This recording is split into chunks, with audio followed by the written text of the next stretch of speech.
Hey, today we started our second week talking about the good news people. Last week we talked about who the good news people are, who we are as the good news people. And this week we talked about and started with what? What is the good news? And we went to a classic verse, John 3:16, all the way to verse 21. But John 3:16 is a verse that's significant for me and for many people. For me, it was significant because I first heard it when I was a young boy at 7 years old at a Bible camp. I had a camp counselor named Dave Marshall, who was an ex-biker, and he shared the good news with me because he is a good news person.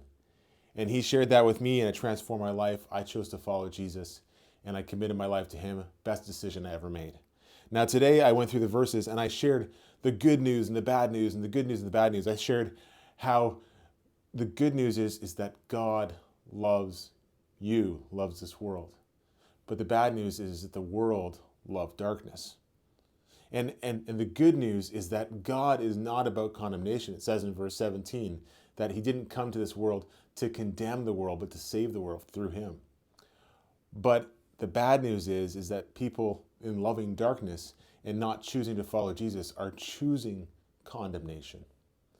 And then the final piece, the good news, is that the light came into this world. Jesus came into this world. He put on flesh and blood, came to this place, came and died on a cross, rose again in our place. He came to this world to be with us and to transform our lives. That's the good news. The bad news is that people reject the light, that people don't want their dark deeds exposed. They feel like they're going to be condemned by God or that he's going to expose their light and embarrass them. But in fact, that's not what he came for.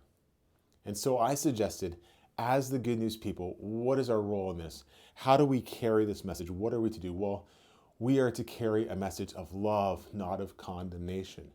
That's where it starts. God is not about condemnation. He wants people to understand his love and receive that.